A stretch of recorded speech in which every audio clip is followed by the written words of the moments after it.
আসসালামু আলাইকুম। আমি এখন রয়েছি খুলনা রেলওয়ে স্টেশনে। এটা দেখতে পাচ্ছেন ট্রেন হলো কপোতাক্ষ এক্সপ্রেস। এই ট্রেনে করে যাব রাজশাহী। আর এর পাশে দাঁড়িয়ে রয়েছে সুন্দরবন এক্সপ্রেস। এখন বাজে হলো 6টা 37। এই ট্রেনটা ছাড়ার সময় 6টা 45।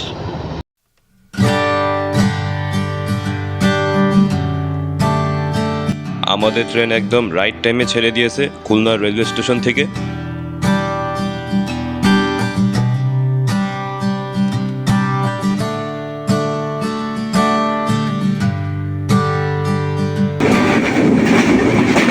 ওইদিকে যে লাইনটা দেখতে পাচ্ছেন ওই লাইনটা চলে গেছে সোজা মোংলার দিকে।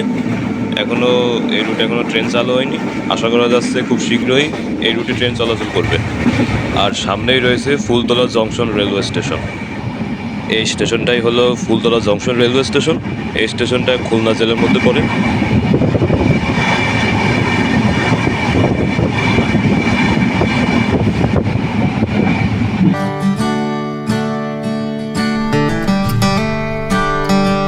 এরপর চলে আসছি নোয়াপাড়া রেলওয়ে স্টেশন। এই স্টেশনটা যশোর জেলার মধ্যে পড়ে।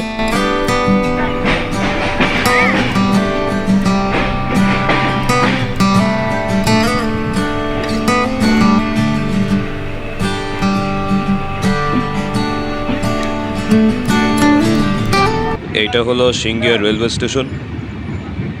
এই স্টেশনটা যশোর জেলার মধ্যে পড়ে। এখানে দেখতে পাচ্ছেন যে স্টেশনের কাজ হচ্ছে। এখানে আগে পুরাতন রেলওয়ে স্টেশন ছিল। এখন যে লাইনটা দেখতে পাচ্ছেন এই লাইনটা সোজা চলে গেছে ভাঙার দিকে। এই লাইন দিয়ে খুলনা থেকে ঢাকায় যাওয়া যাবে। আরেকটা যে লাইন দেখতে পাচ্ছেন এটা হলো যশোর থেকে ঢাকায় যাওয়ার লাইন এটা। আর সামনেই রয়েছে রূপদিয়া রেলওয়ে স্টেশন। এইটা হলো রূপদিয়া রেলওয়ে স্টেশন। এই স্টেশনটা যশোর জেলার মধ্যে পড়ে। দেখতেই পাচ্ছেন এই স্টেশনের কাজ শেষ।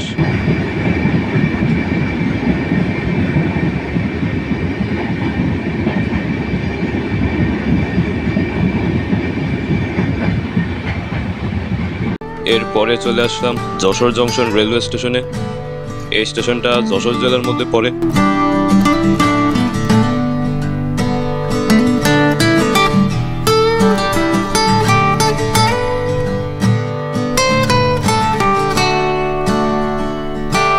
এই লাইনটা সোজা বেনাপোলের দিকে চলে গিয়েছে।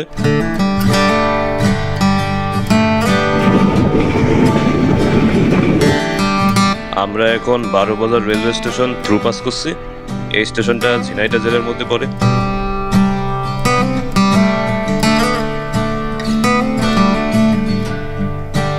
এরপর চলে আসলাম মোবারকগঞ্জ রেলওয়ে স্টেশন। এই স্টেশনটা ঝিনাইদহ জেলার মধ্যে পড়ে।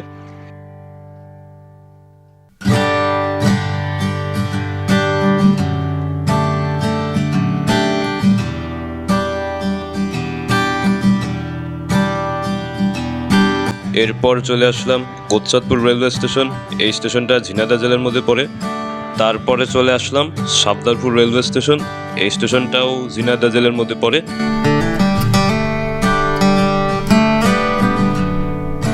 এরপরে চলে আসলাম দর্শনা হল্ট রেলওয়ে স্টেশন।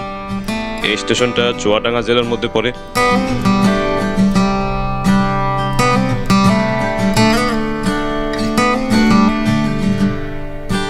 ওইদিকে যে লাইন দেখতে পাচ্ছেন ওটা হলো ইন্ডিয়া যাওয়া লাইন।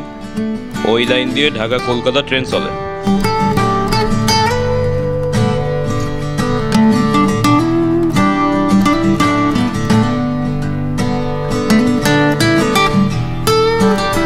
এটা হলো চুয়াডাঙ্গা রেলওয়ে স্টেশন। এই স্টেশনটা চুয়াডাঙ্গা জেলার মধ্যে পড়ে।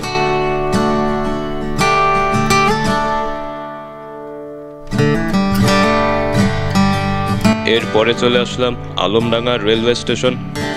এই স্টেশনটা চুয়াডাঙ্গা জেলার মধ্যে পড়ে।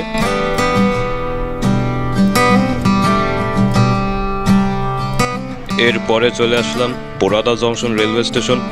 এই স্টেশনটা কুষ্টিয়া জেলার মধ্যে পড়ে।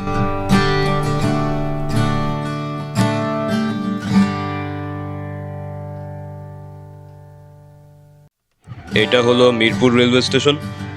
এই স্টেশনটা কুষ্টিয়া জেলার মধ্যে পড়ে।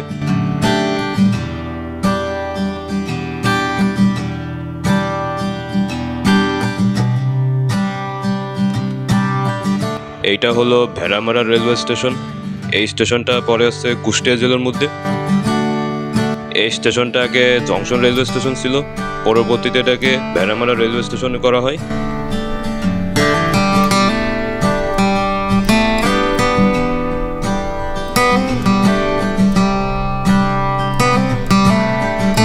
এটা হলো হার্ডিং ব্রিজ।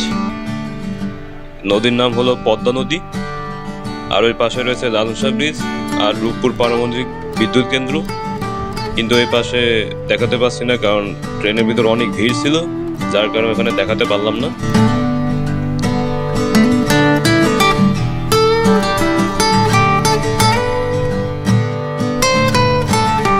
ওইদিকে দেখা যাচ্ছে রূপপুর রেলওয়ে স্টেশন।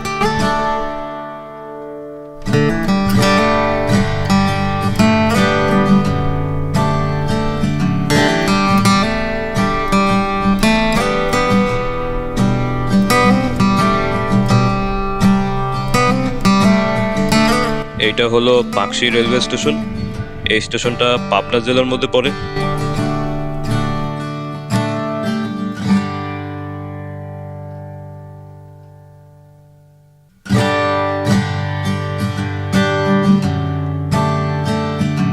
ওই লাইনটা চলে গেছে রূপপুর রেলওয়ে স্টেশনের দিকে। আর সামনেই রয়েছে ঈশ্বরদী জংশন রেলওয়ে স্টেশন। এটাই হলো ঈশ্বরদী জংশন রেলওয়ে স্টেশন। এই স্টেশনটা পাবনা জেলার মধ্যে পড়ে। এটাই হলো বাংলাদেশের সবথেকে বড় রেলওয়ে জংশন।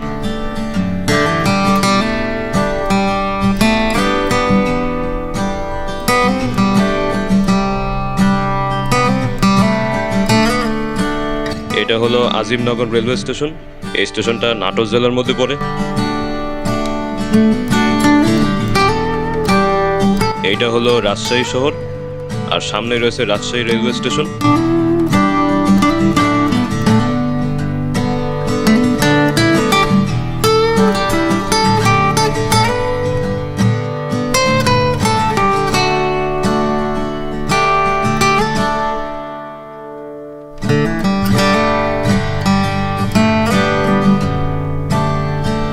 প্রায় দুপুর 1টার দিকে আমরা রাজশাহী রেলওয়ে স্টেশনে পৌঁছে গেলাম।